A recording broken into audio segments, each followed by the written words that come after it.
Good morning, everyone. Welcome to Caregiving Cafe.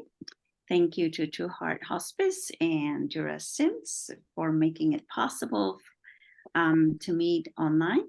And today we have Christi Cornell, who's going to talk to us about Parkinson's and the wonderful work that Capital Area Parkinson Society, C.A.P.S, does in the greater Austin area. So, Christi, I'm going to turn it over to you, and we are all ears. Thank you, Lynn. This talk won't be long. It's going to be kind of short. Parkinson's is the second leading neurological disease in the United States. A lot of people don't realize that. It's really interesting. There are zero stats that I can locate about its prevalence in Central Texas. But we all know it's here because it's interesting. Everybody knows someone. I think I'm not going to get into the disease process, or I hope that's okay with you, Lynn. I can bring on a neurologist if you wanted me to do that. No, but can you just kind of, but I'm sorry, common symptoms maybe, so that maybe if this is noticed in a person, it might be kind of like, oh, maybe we need to look into this. Yeah. I know it's more than tremors.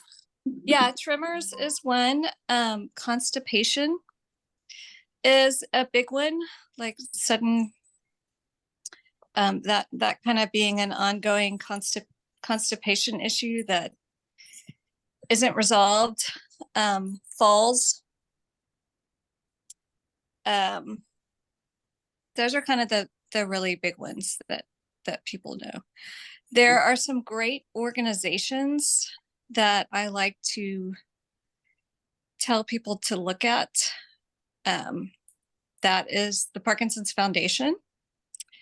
They have all types of podcasts, information.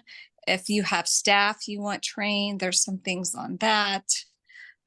Initial tips, young onset, all of that, because it's young onset. I believe if it's like 40 to 50, under 50 years old. And a lot of people have it for 20 years or longer without, it really impacting their life in a serious way. There's lots of people who, there's only one medication really that you can take for it. It comes in lots of different forms. It's carbidopa levodopa. So most people take it in the pill form, but there's also injectable forms. There's like a pump you can put on. There's an inhaler. So there's all different ways that it can be taken. But the important thing with Parkinson's patients is that they really have to be rigid about their medication times, or unfortunately they can become rigid and unable to move. So it's kind of a freezing disorder that happens.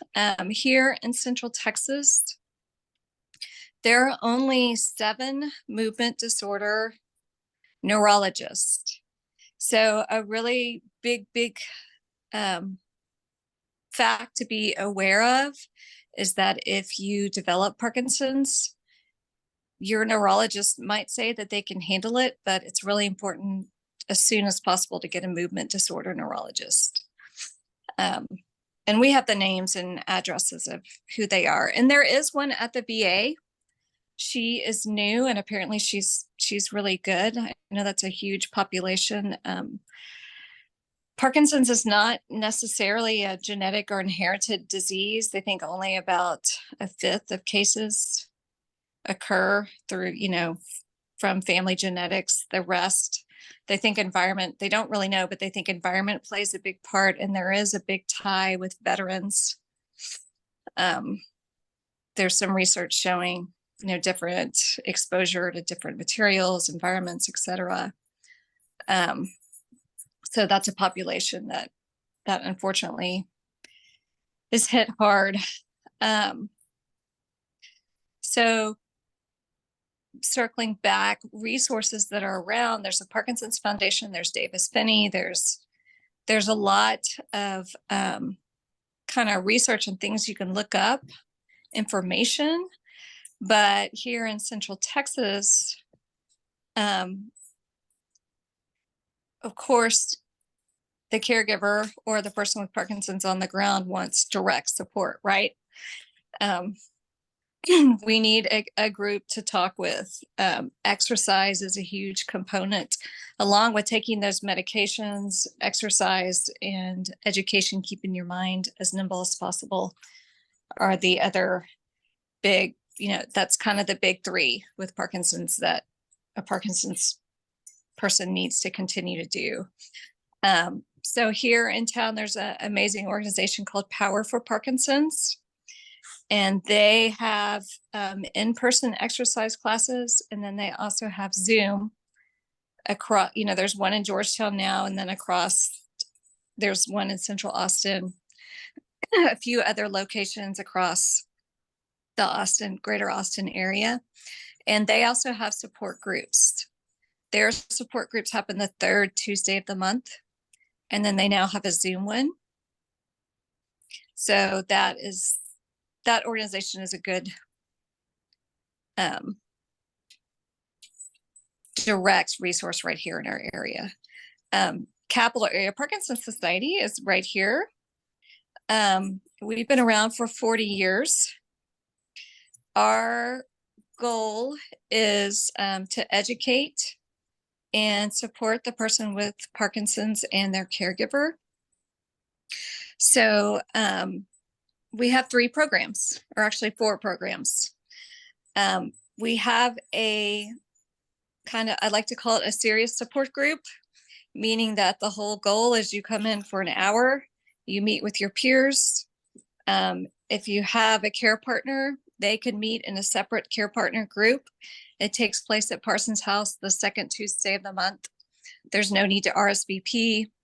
Just go, and it's a time it's led by 2 social workers to really process what's been going on, and then look to your peers and talk with your peers about solutions and kind of getting through the disease process with other people who are right there and can talk and really understand exactly what's happening. Then there's the caregiver group. It actually is just our first meeting is next week. So excited about that. On the second Friday of the month, we have a social group. It was originally intended to be a respite for caregivers. And that still is the case. But it's interesting. Our group is very high functioning, and all the spouses stay. 9 times out of 10, it's 10 o'clock to 1 o'clock. Lunch is provided, and it's at the Austin Senior Activity Center at Lamar and 29th Street. So we generally have some support group time. We start out with introductions, and people, tend to gravitate to talking about when they were diagnosed, and then it's a little more, I would say, lighthearted than the support group on Tuesday, but people really like to talk about what's going on with their disease process, but the caregivers talk as well. Then we generally have a speaker. It'll be geared towards psychosocial and emotional starting in January. Then we have lunch. We do have lunch sponsors, so there's a quick little commercial in there. And then sometimes we have meditation, sometimes we have yoga. It just depends. We like to do another activity, but it's funny, when I started it, it was started, and when I came in, I wanted a little more programming and structure. So I really kind of put, okay, from 10 to 10:30, we're going to do this, 10:30 to 11, we're going to do this. And all the members said, slow down. We want to socialize. We want to talk. It's really important for us. to be together and, you know, own the topic and the conversation. So we slowed it down. Christi, The what third, is the average lifespan of somebody with Parkinson's? Does it progress slowly, or do you know that? generally it's slow. Of course, the older you get, the higher your odds are of developing it. That was my next Just question. like with Alzheimer's, the other thing that happens is it's the same kind of neurological tangles that you see, the proteins, just like with Alzheimer's. It's just they impact the brain differently. It's more of a movement disorder instead of a cognitive disorder. Is there an average age of diagnosis, or is it a broad spectrum kind of across the board? It's a broad spectrum. It really is. But like I said, a lot of people have it for years and years and years. And as long as they're taking their medication, they're living a pretty normal life. Okay. Unfortunately, about a third of the population, a third of the fourth, develop what's called Lewy body dementia along with it. They very commonly go together. And that brings about, of course, cognitive deficits, lots of hallucinations. Mm-hmm. So that's kind of it's a sad but true fact about Parkinson's, that it quite often goes hand in hand. And the numbers really vary on that. I see anywhere from 20% up to 40%. But again, the older you are, the higher the likelihood that you're going to develop that accompanying dementia with it, the more you age. And no cure right now, just like dementia, there's not a cure, or are they working on a cure? Yep. They're working really hard on a cure. And the Michael J. Fox Foundation is probably the leader in that. Mm-hmm. Kind of working that out. So I don't know if I said, our third meeting is the third Thursday of the month. It's at Central Texas Rehab, and it's often health focused. It's only 2 hours. We usually have a neurologist or a therapist or somebody related directly to kind of the physical health area to talk and have lunch as well. And then lastly, we have the C.A.P.S Cares Fund, which is kind of it's an emergency fund. And we also use it for transportation for folks who need, really want to come to the support groups. They need to, but maybe their family members work. That's the case with 2 of the folks that we provide transportation, or they can no longer drive. So we have that as well. It's in place if someone needs kind of emergency in-home care. It's just a set amount that we usually give out. That's not that high, but it's there. We are excited to say we're having a fundraiser on November 8th. At Shorty's Grinders and Pizza. It'll be a casual, fun, kind of more of a social with a little bit of fundraising thrown in. So that'll be Thursday evening. You guys are invited to attend. We'll have the webpage up hopefully within a few days here. We just got the graphics. So please send me the link and I will send it out. Yeah, absolutely. What's the time? What time is he? 5:30 to 7. 5:30 to 7. Okay, an excuse to get out of the house. Yes, and we'll have live music, and there's cornhole, and there are these amazing trips that we found that you can bid on. We'll have those there. So. Oh, excellent! Thank you. Yeah, and it's rooftop, but of course there's an elevator. So. It's a neat place. Is Shorty's in downtown Austin, or where's? No, it's up on Anderson and Shoal Creek. Gotcha. So when you say it's rooftop, it's on a roof? Yep. That sounds kind of cool. Yeah, it is kind of cool. We're excited. I know where that is. Okay. And they'll have like a signature cocktail for us, and it'll be fun. Oh, wonderful. They, I think it's the same owner as if you like District Kitchen. Hmm. I'm pretty sure it's the same owners because it's the same building as the North District. Okay. All right. And there Yeah. seem to be doors between them. So I suspect it's the same. The food is really good. The pizza is very good. Yeah. Okay. Excellent. Good. Yeah. The pizza food group in our house. Yes. When It's things an get important one. ugly, we turn to the pizza food group. I like it. It's a good comfort food, isn't it? I get to go do a tasting here shortly, Ooh. figure out what we're going to serve. Nice. And then their pastry chef just won like some top pastry chef award. So we're Wow. excited about what. Hey, yeah, that's great. Wonderful. Yeah. All Yeah. right. And I- it'll be very affordable. It's Okay. just like $30 per ticket and 35 at the door. Right. Okay. We just really are looking to get the word out, awareness about we're here, we're ready to serve. Okay. Organization. It's all for a purpose. Yes, for sure. Yeah, I know.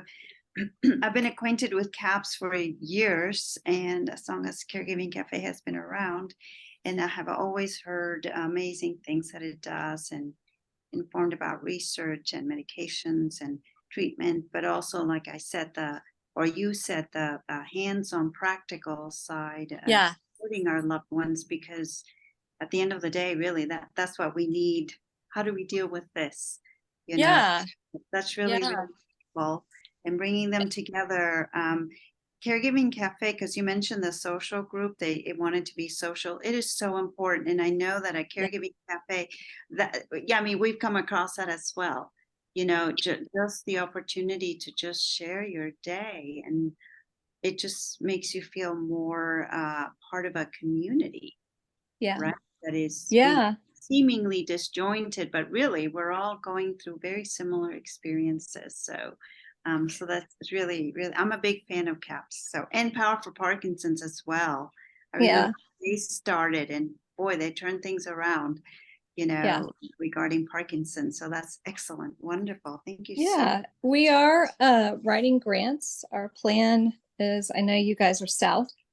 Our plan is to start a second respite next year, as soon as we get some grant money in to help fund it. So Great. excited about that. Yeah. So did you decide on a location yet, or is that still being? We have one in mind.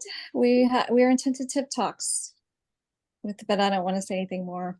Yeah. Okay. No, that is fine. But you know me, I always encourage services to come to South and Southwest. Yes. It's But, such a growing area, you know? Yes, it is. And I mean, just through my years of work, like there's just so many families caring for their loved one in that part of town that, I mean, but it seems like it's every part of town. Yeah. Just someone like, can you please start a support group? And, it was up in Cedar Park. And I'm like, I'm only part-time. I'd love to, but I can't do it all. So much time in a day. Well, not to worry. I will keep reminding everybody about services needed in the South and Southwest. So yes, I'm not going anywhere. Yes. But yes. And I keep reminding, anybody and everybody who calls about Caregiver Cafe, because it's so vital. So important. Thank you. So, all right. Did you want to add anything else? Any kind of resources, comments, anything? No. I do a lot of kind of case management. I am a licensed master social work on the phone. So, if someone calls me and they're like, we're at this stage, or what do we do about this piece? Or, I definitely do a lot of navigation and care management with them. I'm happy to do that. I love to do that. That's actually my favorite thing to do is visit with families, and of course, offer all the reasons, I hope I have a good grasp on the resources that are in Austin and area. Okay, that's wonderful because Dear and I conduct private and free caregiving consultations. So we can turn anybody who's dealing with Parkinson's over to Yes. you, turn them. Yes. Okay, that's fantastic. 100%. Yeah. Okay. And Christy, just a reminder as to, and you might not even be aware, I work with True Heart Hospice. We're a smaller hospice, nurse owned, family owned. Outside of, we're in Kyle is our main office, and then we also have a Porterville office, but we cover all the surrounding areas. So if there's an opportunity for somebody that you're working with that would like a hospice evaluation or palliative care, we are happy to be there to just help them navigate their journey and see if this is the right next step for them. That's great. I mean, because it just came up in a conversation last week. And the palliative care piece, what do you do? What do y'all, because a lot of people are like, Yeah. So the palliative care is for the most part social services, just like others. We're getting them connected through their whatever their insurance plan is with the right type of care. So if it's PT that you need for a while, or doctors at your door or something like that, we get you connected through the referral process. We get you connected through if you're have food insecurity with Meals on Wheels, if you need a ramp built with Texas Ramp Project. And then about once every 45 days, a nurse will go out and do not a full assessment and evaluation, but just do a recap of what doctor's appointments have you had? Were there any changes? They'll check vitals to see that so that you're more proactive. If there's a decline, we're able to help transition sooner, but also keep you connected to the right resources in the time in between where you identify that you have a need, but you might not quite be hospice ready. And hospice ready doesn't always mean that you're not ready clinically. Sometimes it's mentally. It just takes a minute to get there. Yeah, I love hearing that. I work at Seton, Maine frequently, and we are just looking for palliative care programs. And I know of some that we were able to offer, but I do think the more, the better. A lot of times especially with Pam, with post-acute medical, how they, I just had a recent conversion of somebody who they did send home because mentally the family felt like, well, we're going to have to go and try to do some therapy. We have a working ranch and, we need to keep this going. And within the first week of going home, we came in on the palliative with them. So they came in with physical therapy as well as doctors that come to their home. Within the first week of that, recognized that just was not going to be the appropriate next step for his care. So without missing a beat, we were able to make sure that the medical equipment was there, medication was there, the transition happened, but it happened on the patient's time and the family's time. They wanted to go home with a different level of care. They got there and realized that it wasn't the best option. And then we were able to pick up those pieces where it wasn't a crisis that they were responding through, but it was just a natural transition with respect for what they wanted to do. Yep. Happens all the time, doesn't it? And I'm putting my contact information in the chat. If you want to write down my information, then you can always communicate with me, even if they're not appropriate for hospice. Just like this one family that I talked to about the baby.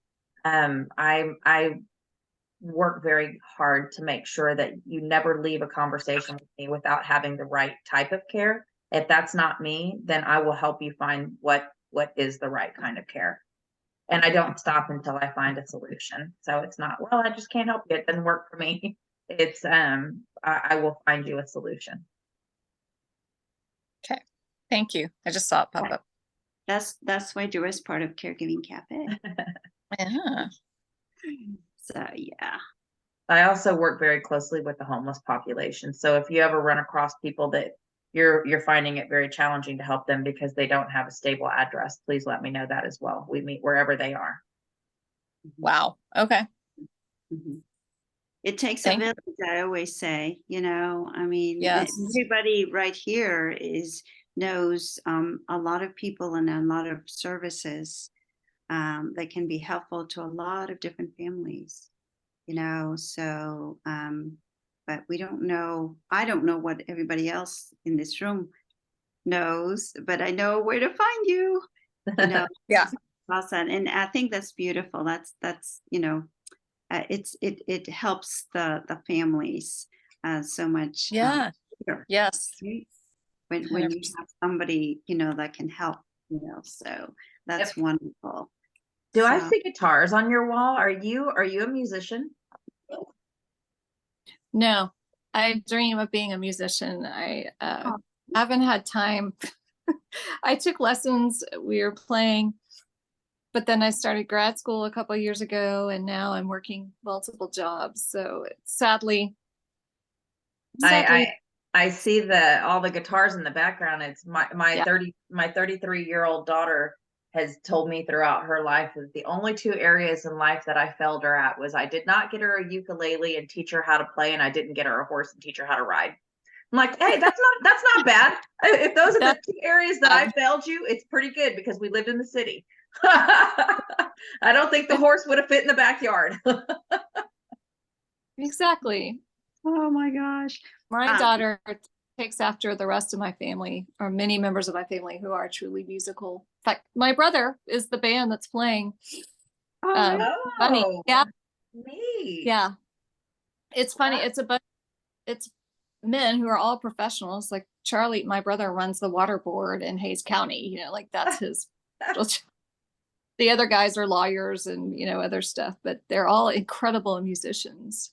Oh, that's fun. My brother does the same. He plays the guitar and sings, and he gets together with his cronies and they jam. I'm like, oh Yeah. my gosh, that is. And my sister also plays the guitar, and I used to play the guitar, but I haven't played it in forever because I had a decision: long nails, which of course now they're short, or playing the guitar, and the nails won.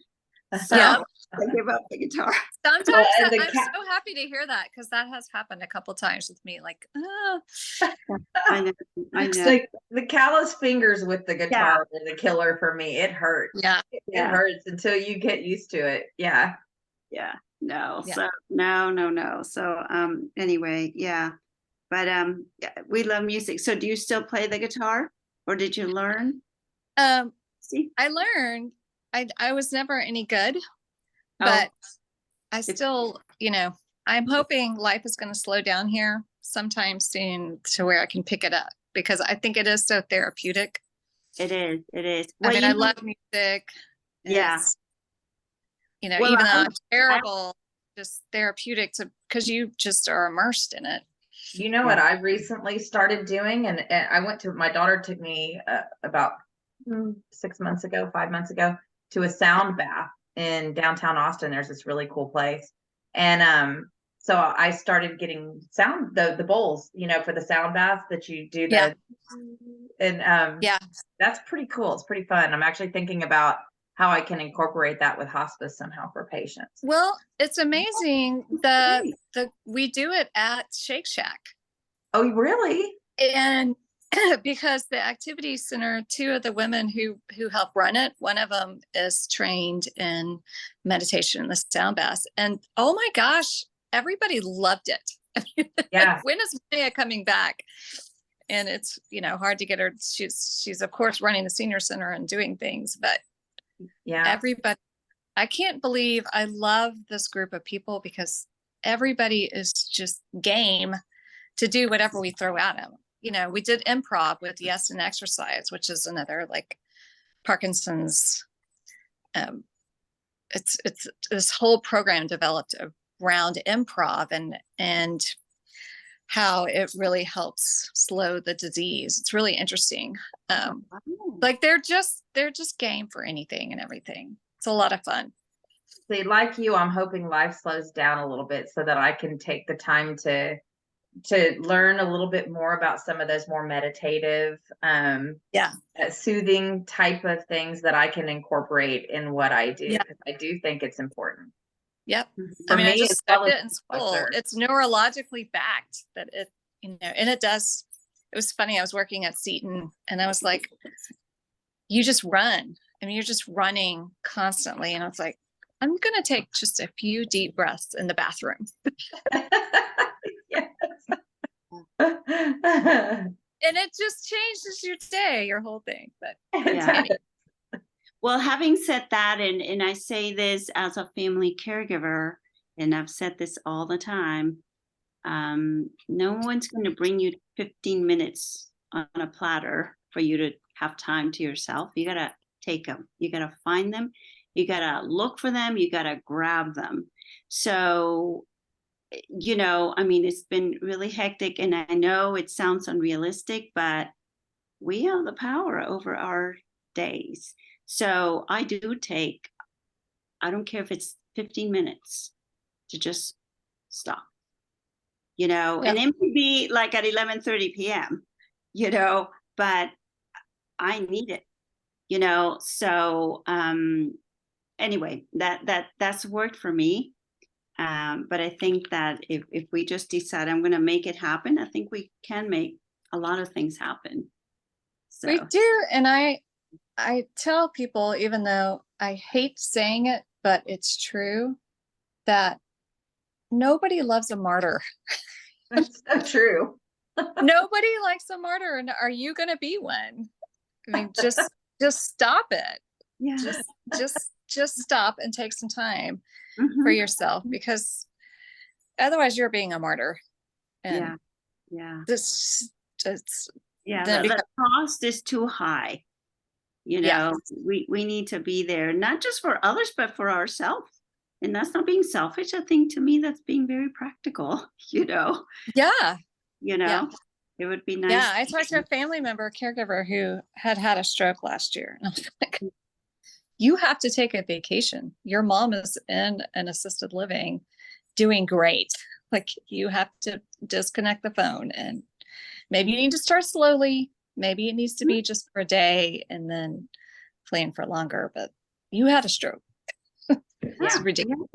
Yeah, that's a life lesson. So anyway, well, thank you, ladies, for everything. Anybody else have any comments or questions or anything else that you'd like to share? Because I put my contact information in the chat. Okay. So I hope to hear. Okay, and I do include it in the email that goes out. Great. Good. So that's Endurance is always in the Caregiving Cafe invitations. I don't know how to make the email shorter with a lot of information, but it's always there, so where to find her. But, anyway, so this was really informative. Thank you so much, Christi, for sharing your time and your expertise with us, and you doing a lot of good working through C.A.P.S, and I know with the sandwich as well. And for the sandwich generation, it's so important. I think we're seeing a lot more of that, and of young adults, parents, juggling a lot more than they probably thought they need to juggle, caregiving at both ends of the age spectrum. So anyway, well, like I said, again, it takes a village. So we're all here for each other, which is wonderful. So thank you all for being here. Thank you. Y'all have a great day. You All too. right. Thank you so much. All right. Stop Bye-bye. recording. Yes.